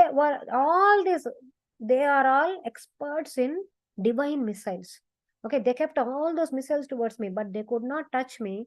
Just like when Prahlada, okay, was just like the Prahlada was protected by Narasimha, like that I was protected by Lord Krishna. Okay, I was protected by Lord Krishna. Thinking wrongly about my Lord, I thought for a minute that Lord is none other than my charioteer. Okay, Lord Krishna is none other than my charioteer. About him whose feet are served by the intelligent souls for the sake of salvation. The hostile chariot is by his mercy did not take notice and did not attack me when I alighted for my thirsty horses, like that. And then, O king, remembering how he, with a smiling face, he always made jokes with me. He was very frank with me, and he used to make fun of me and addressed me with the sun. Always jokes no, jokes existed all the time, man. And he used to call me Partha, like that, very lovingly. And he used to say Kurunandana to me very lovingly. And my soul used to be overwhelmed whenever I hear Madhava, I mean Lord Krishna speaking to me. I used to get very, very happy in my heart, very happy in my soul. I got elevated in my soul. And while we were sleeping, we used to sleep together. We used to walk together. We used to go on for long walks, and we used to dine together. And we truthfully confronted each other, and so on. We used to talk everything out and out, open. Frankly, we used to speak with each other. Okay, and I took on him erroneously. I always thought of him like, hey, Krishna, like that. I used to think of him as my friend. Okay, I always made and I was like, I never thought of him as a Lord at that time. And despite him lower in my misconduct, I used to treat him like, even though he is God, I used to treat him like a friend. Okay, in spite of treating him like that, like the way a friend accepts a friend, the way a father accepts his child, like that he tolerated me. Even though I'm like, like that. I just push him like this or whatever I do. Okay, when sleeping, I put my leg on him. Like that. You guys do that, right? When sleeping, when whoever is sleeping beside you, your leg goes on top of them, right? I used to do that, but still he is like that to me. Okay, he always tolerated me, glorious in his greatness, and the way a friend accepts a friend or a father accepts his child, like that. Oh emperor, oh, I mean, the Yudhishtira is the emperor now, right? Now they are saying, oh Chakravarti meaning emperor. Okay, without this supreme personality, my dear most friend and well-wisher, my heart and soul are vacant now. Recently, just like a weak woman, I was defeated by infidel cowheads. I just, a bunch of robbers, normal robbers, okay? They came and, when Lord Krishna left the body, what happened? All his consorts, they entered the fire, okay? They entered into fire and they left the body. I thought they just But look Lord, at this, Lord no? Krishna gave me the responsibility. Lord Krishna gave Arjuna the responsibility of guarding his 16,000 wives. They never attained Mukti. I told you yesterday we talked about how they always treated Lord Krishna as a human being. They never thought that he is Parabrahman. They never tried to think of Parabrahman. So they thought that Krishna lost and they were behaving in such a way like human behavior. Okay. And Lord Krishna entrusted me with their protection, but I could not protect them. I could not even lift my Gandiva. Gandiva is the name of the bow of Arjuna. Say Gandiva. Gandhiva. I told you yesterday we talked about how Sarangam is the bow of Vishnu. Like that, Gandiva is the bow of Arjuna. It stayed with him for 64 years. The Gandiva stayed with him for 64 years. He got it from the Devatas. Okay. And so the same Arjuna, okay, having the same bow, I had the same bow, the Gandiva, same arrows, same chariot, same horses. Okay, but still. Didn't his chariot explode? Didn't his chariot explode? No, the other one, I mean. Okay, but that chariot used in war is different, yeah. And I had the same thing, but nothing worked. I could not even lift my Gandiva and I could not protect his wives. They all came and they stole wives of Lord Krishna. I am the same Arjuna and chariot fighter, and all the kings offered their respects to. But with him absent, when he is not here on this earth, all of this in a single moment has become an useless as butter offered to ashes, like that, as ghee is offered to ashes, like that, as money obtained by magic. When you obtain money by magic, what will happen? It will vanish, right? Like that, all my power also vanished. A joke. No, seriously, as money obtained by magic, look at that. Are as seeds sown on barren land. If you put seeds on a barren land, will they sprout? Of course not. Okay, that's why. Yes. And you want to know what magic trick that's similar to the mill rod thingy? What? Okay, somebody gets this food and they put it in their mouth, but nothing happens to them at all. It isn't a trick. It actually no, you should not do that. Okay, you should not do that. Now Arjuna is continuing to talk to Yudhishtira. Okay, this is what I could not protect his wives. O king, in reply to your question about our friends and relatives in Dwaraka, I can tell you that they all lost their minds. They got cursed by the sages, being drunk with rice wine. With rice wine, they were drunk because of the fermented rice and all. It becomes wine. Okay, they drunk that for long and they killed each other. They all killed each other with sticks, not even recognizing each other. They were all in intoxicated state. Okay, only 4 or 5 of them remained among all of the entire Dwaraka. Okay, only 4 or 5 of them remained. In general, it is the program of the Supreme Personality. It looks like it is the program designed by the Lord Krishna himself. Okay, that sometimes the living beings, they kill each other and at other times they protect each other. It looked like his own plan. Okay, like the ocean in where the bigger creatures eat the smaller ones and the stronger devourer eats the weaker. Now this one actually Narada prepared Yudhishthira already with this. And like that, O king, the omnipotent one, I mean the one who is pervading everywhere, that Lord Vishnu in only one stroke, he removed the burden of all the yadus from the earth. He took away all the yadus from the earth by having the stronger yadu in a fight kill the weaker one and the bigger yadu kill the smaller one. Like that he made sure.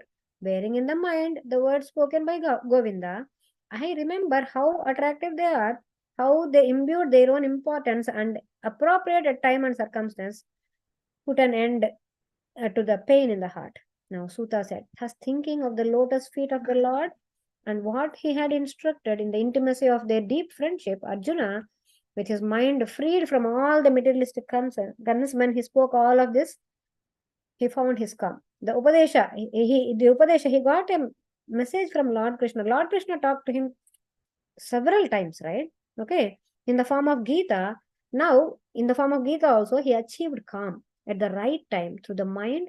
He was occupied with a lot of karma. Till then, he was feeling so sad. Like, I could not even protect them, I could not do anything, I could not do anything.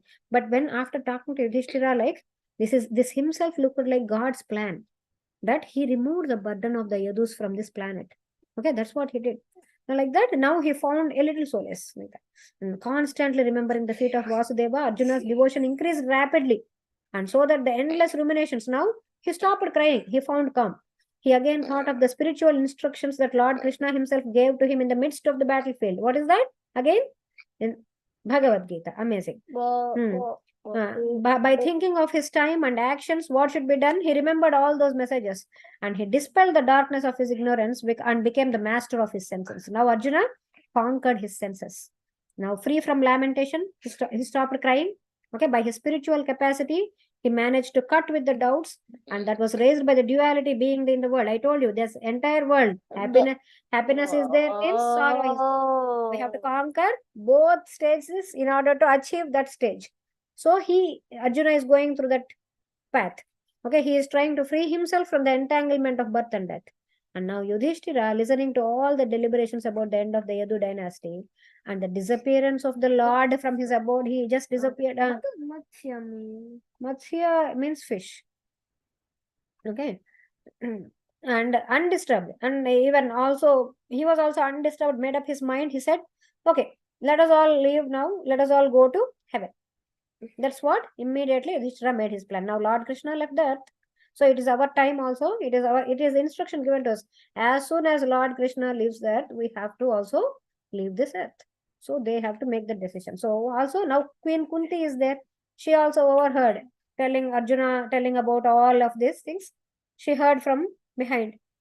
And she got absorbed in the souls and released from her material existence in pure devotion. And now fully situated beyond the senses, and by taking away the world of the burden constituted by the body and the unborn Lord, he does not have birth, he does not have death. He just came, he was there for some time in order to perform that task, and he just ended this incarnation.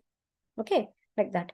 Thus was removed, and he used it for removal, just like his Matsya incarnation and other incarnations, like a magician giving up one body in order to accept other.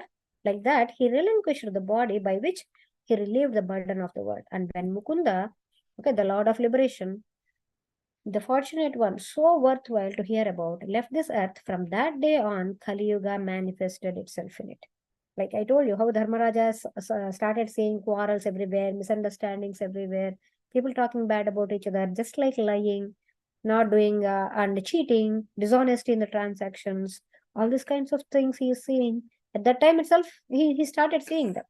And the age is so inauspicious, and who ignorance, nobody will have control in their minds. They get angry. It is just like that, they become angry. And when Yudhishthira grasped all of this while he was going to capital, state and home, he also got absorbed in the self and observed, he observed everything around him also, how everything became worse in the vicious circle of avarice. There is falsehood, there is dishonesty, there is irreligion. Nobody wants to worship God, or nobody wants to follow a method of living, and violence, and so on. And violence also increases in the Kali Yuga race. And he understood that it was time to leave. Now he said, now the purpose of our coming, I want you to remember one thing. All the Pandavas that came, they are none other than Indras of various Mahayugas. They are none other than Indra. Indra come to Indra. So they all came for the purpose of. Then how can Indra conquer Indra? How can Indra conquer? No, Pandavas. Only Pandavas are that. You said Arjuna. Arjuna is also. They conquered this Indra, sort of. Okay, like that. It's a very complicated thing. You have to understand. It's a little critical thinking. Okay, so whoever was in there for that Mahayoga, they conquered that person. Yeah, you can say that. Yeah. But it's all, everything is Parabrahman, right? Everything is the same Parabrahman. Very nice. Now, he understood it was time to live and dressed himself accordingly. Now, all of them, his grandson, he called Parikshit, who was properly trained in every respect. He was properly trained in all his studies and good warfare, everything. They made him qualified. Okay, now he is old enough to be the emperor also. So he got him. He made coronation to him. He made him sit on the throne and perform necessary ceremonies to make him the emperor, and as the master of all land bordered by the seas. Now at Mathura, he made Vajra. In Mathura, at that place, Mathura is another place where now Dwaraka, what happened to Dwaraka, the once Krishna left the body, Krishna gave instruction to Dwaraka that it has to get immersed in the sea. Immediately it has to go under the sea. That is the instruction given to, that is the instruction given, that is how it is. Dwaraka should not be up. Dwaraka now also it is drowned there. Okay, so he instructed Dwaraka, because before that also it was drowned. Lord Krishna asked Dwaraka to come up in one day. In one whole day, only in one day, the entire Dwaraka was constructed. And in one whole night, when everybody in Mathura was sleeping, he shifted them all to Dwaraka by magic. Krishna did that. Krishna actually shifted all the people who were staying in Mathura to Dwaraka in order to protect them from Jarasandha. Like teleportation. They did not even know. They were all happily sleeping in their homes. And the next day, they woke up in Dwaraka. They were all sleeping. That is how he made. And I think as soon as they got there, they just asked as the first person they could see and asked them, where are they? No. So now they all had to, whoever is left, they had to come here. Okay. So they all went to Mathura. Mathura is made capital. And Vajra is the son of Aniruddha. That means King Krishna's great grandson. Krishna's son is Pradyumna. There are several sons he has. The eldest one is Pradyumna, and his son is Aniruddha, and Aniruddha's son is Vajra. Okay, he made Vajra as the king of Shurasena, and after that he made a Prajapatya sacrifice. There one sacrifice that needs to be performed, so that one has to be in order to make sure everything will be fine for them. Okay, to attain the goal himself, and then he wanted to attain Mukti, right? So Dharmaraja performed that, and renouncing his belt. Maybe they wear kind of kiritam and all, some kind of royal ornaments will be there, right? Yeah. Did the Pandavas attain Golokam? Good question. You are going to come across this. No, the Pandavas did not attain Golokam. Krishna is Golokam. Krishna comes and goes. His thing is Golokam. Okay. Learn this also. Krishna always stays in Golokam. Golokam is the plane he stays in. Well, as long as he, along with Radha. Along with Radha. Yeah. Now, what happened? He renounced, Dharmaraja renounced his belt, his royal ornaments and all of that, and he became uninterested, and he being detached, and he having broken with the endless bondage and all, he withdrew his speech into his mind into, and his other senses into his breath, and he withdrew in death in full resignation, and then united with the body composed of 5 elements. And having offered those 5 elements to the 3 qualities of nature, look how it's going back. Are you seeing that? Are you seeing how it is going back? He actually got all his speech, he controlled his speech with his mind, and then his mind and other senses into his breath, and then his breath, and he withdrew in death, and then in full resignation, he then united with the body composed of 5 elements. He became one with the self, and accepting torn clothes, and that means he became Jivan Mukta. He had this body, but he became Jivan Mukta. And accepting torn clothes and refusing solid food, he stopped talking. He untied his hair. He never combed his hair. Okay, and then he not listening to anyone anymore, as if he became deaf. He thus began looking like a dumb man and an irresponsible urchin, like that. Okay, and he headed for the north, just like all the others now who followed him. Draupadi, Bhima, Arjuna, Nakula, Sahadeva, all of them followed him with the same kind of clothes and same kind of mind, and constantly in his heart thinking of Lord Krishna all the time. And like their friend, of seeing that age of Kali and irreligion had overtaken the citizens on earth, these brothers, they took the decision, okay, let us leave home, go. And they had performed everything worthy of a saint, and kept themselves. And then finally, with the ultimate goal to reach the Lord of Vaikuntha. That is the destination of those who are purified by meditation. In their devotion, found liberation in fixing their mind in the feet of Narayana. And with their material contaminations washed away, they attained in the same bodies they were born with the abode of the difficult to attain materialists who are absorbed in the material consciousness. Now Vidura also went back now. Now everything is coming to an end. Vidura went back to his position. He became Yama again, and with his consciousness absorbed in Krishna, he, accompanied by his forefathers, quitted his physical self at Prabhasa. Vidura left his body at a place called Prabhasa Kshetram. That is where even Lord Krishna also left the body. Prabhasa Kshetram. Yeah. Vidura also left his body there only. And you will come across Vidura again now. Okay, because it's going to go back story in story. And Draupadi also, who realized her husbands did not care about her anymore. Now she knew that. She focused her mind on Vasudeva. Okay, and that's it. Anyone who with devotion hears about this departure for the ultimate goals of the sons of the Pandu, who are so dear to the Supreme Lord, will find nothing but good fortune. So she also focused her mind on Vasudeva, and she attained him. She reached him, and all the Pandavas also reached the Lord Krishna, and Dharmaraja is the only one who went with the body to the heaven, with the physical body to the heaven. And then whoever listens to this entire story, whatever that is told today, okay, they will get nothing but good fortune and purity. It is said that whoever listens to this with attention is going to attain perfection and attain the devotional service of the Lord. You will be able to serve the Lord with devotion, and you will attain good fortune. All of us will attain good fortune and purity. Okay, in Mahabharata, it is actually said that Arjuna went to Vyasa first. Okay, actually what happened here in Bhagavatam context only they are speaking. But what really happened was, when Krishna left the body, Arjuna first went to Vyasa and cried there a lot, and then came to Dharmaraja. And Vyasa reminded him that Bhagavan told you about Bhagavad Gita, don't you remember? All these things like that. Vyasa made him realize. Thus, keeping that mind, he kept calm, and then he came again. And Dharmaraja also concentrated all his senses in Manas and then on Brahman and became one with Parabrahman. We have to know that Pandavas are Nitya Yogis. Every day, they are not like the ones who are absorbed in materialistic pleasures and all. They were always one with Krishna. They were always thinking of Krishna in whatever they do. So they kept on thinking all the time. During happiness or sadness, whatever they do, they will always say Krishna. Okay, and a pregnant woman is known as Dauhradi.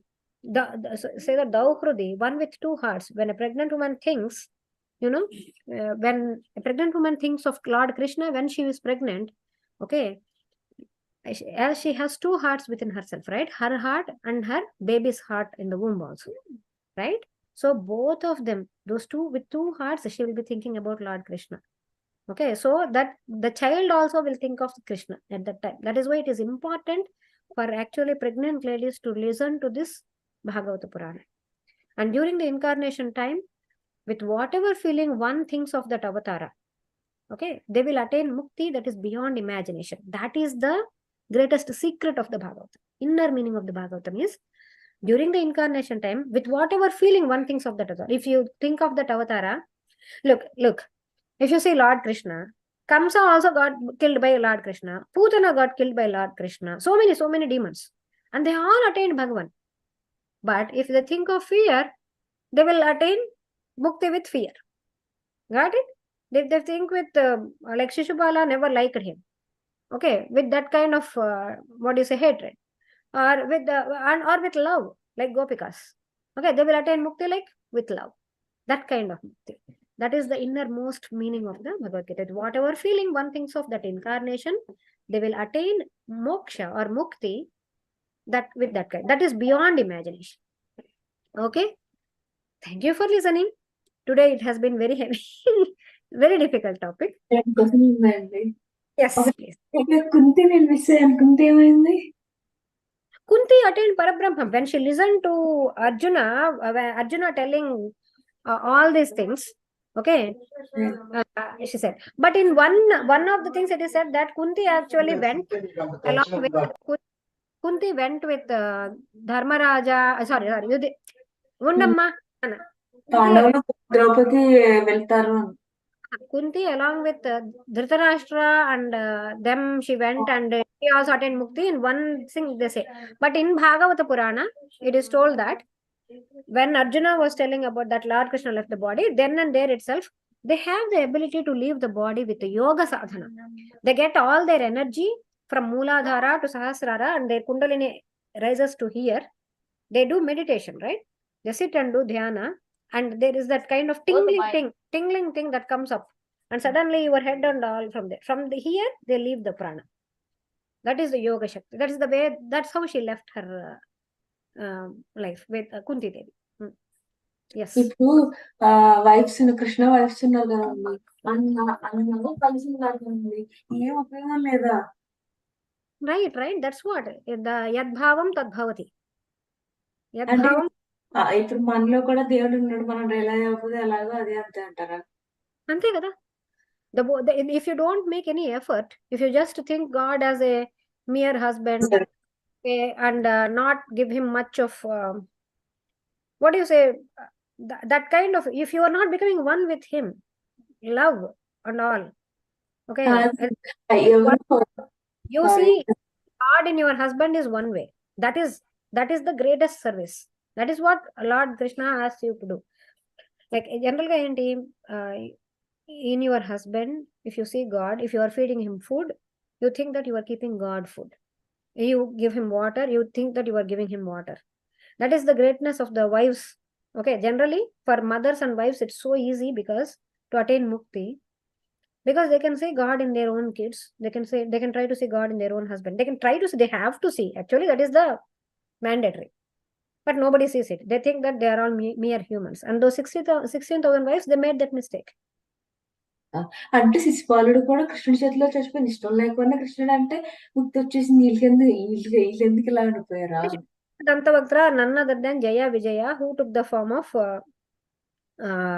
this thing, and they wanted to become enemies of him only to come back to Vaikuntha really fast, because they did not want to take 7 births, and after 7 births they had to come, means it will take a longer time, and they could not separate themselves with the God all the time. But at the same time, what they did, as Hiranyaksha and Hiranyakashipu, they were constantly thinking about Vishnu. As Ravana and Kumbhakarna, they were constantly thinking about Rama. And as Shishupala and Dantavaktra, they were constantly thinking about Krishna. అంటే కృష్ణుడిని చూసి అన్నాళ్ళు చూసినారు కూడా ఏం ఉపయోగం పొందకూడదు. That is where it lies, right? Like, you know, in the last summer, what happened? Last summer, Bhagavata Purana happened, right? Bhagavata Purana, Dallas lo jarigindi kada. Lord, I told you, Ganapati Sachidananda Swami came and he asked everybody to do Bhagavata Purana, and there were around 10,000 people present there in that place. Okay, Dallas lo. And when they all did Parana, after that, Ganapati Sachidananda Swami told that Lord Krishna actually came here. He saw Lord Krishna come. Lord Krishna came there once, okay, and he saw everybody, and he danced and he went away. And then again, when he asked him to come, he said, no more coming. And after that, Lord Ganapati Sachidananda Swami told, whoever are all there that did the Parayanam, okay, they all were born during the Dwapara Yuga. They were all in the war. They were all in the war. Yeah, you guys can log off if they are not listening. Okay, they were all in the war. They were present in the war, and they died in the war, and they attained heavens because of they were in the war. Now they got the opportunity to be there and chant Bhagavad Gita there. And because they know, because Ganapati Sachidananda Swami knows whose soul is what. Okay, so he knew that all of them were in the war at the time. All of them are born here now. Now they are given the opportunity to chant Bhagavad Gita and become one with God. Now you have to utilize this. If they utilize it or not, it's all in their hands. After they are born like this now. And I recently came across one other story. There is a great one called Vishwapati. Vishwapati. He looks at you. He is normal. మనకు మామూలుగా కనపడతారు. ఆయనకి వెంకటేశ్వర స్వామి వీళ్ళందరూ కనపడుతూ ఉంటారు. He can actually see the gods. He is there in Hyderabad. His address is also, we can go and visit him. Okay.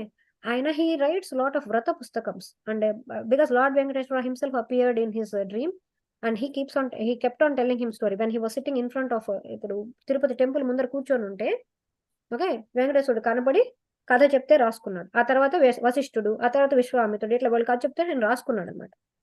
And whoever reads that stories, they will come out of their troubles because of that. Even Subramanya himself came to him and he told the story, and he told Subramanya Vrata Katha like that. Even that, why I am telling you all of this is, even now also people are there who can look at our face and they will know who we are in our previous birth. Okay, and ఆయన దగ్గరికి ఆయన విశ్వపతి ఆయన దగ్గరికి ఒక అతను వచ్చాడు. అయ్యా, I don't want to do anything else. I just want to sit and be with you for 10 or 15 minutes and I'll go. I'll just sit there in your company. I just want to look at you and go. He said, okay. And then he went there. This person went there and he sat. And finally, he could not stop himself and he asked, sir, Naku, who do you think I am in my previous life? If you don't mind, can you please tell? And he said, okay, if you want to know, I will tell. You were the person you always played with Lord Krishna in your previous life. You were friend of Lord Krishna and you were playing with Lord Krishna all your previous life. And then this man told, I always, what happens? My mother, when I was a kid, my mother used to wake me up and I used to say, Amma, call Nappulu, I'm having so much leg pains, Amma, I don't want to do this like that. I don't want to wake up. Let me sleep, Amma. Still now I have been playing, I used to say, waking up from sleep. Okay. This boy used to sleep. Okay, immediately Lord Krishna used to come. He used to get a dream. Lord Krishna come, let's go and play. And he used to go again and he used to play and come. And because of which he used to get leg pains. And his mother never understood that. In this birth. Okay. But this boy, this man, I mean, now he's a big old man. But that's what. He was friend of Lord Krishna in his previous life. That's what he told. You were like this in your previous life. Now you have to try hard to attain Mukti. It's so, I don't know, like, when you listen to these things, you get goosebumps and all. Yeah, it's amazing. And when he told, like Ganapati Sachidananda Swami, when he told, like, all of you were the Akshohinis of Sena that left their lives during the war, and now you got the opportunity. Use it. Chant Bhagavad Gita. Learn Bhagavad Gita. Like that, I felt, oh man. మీరు ఇందాక చూపించిన గణపతి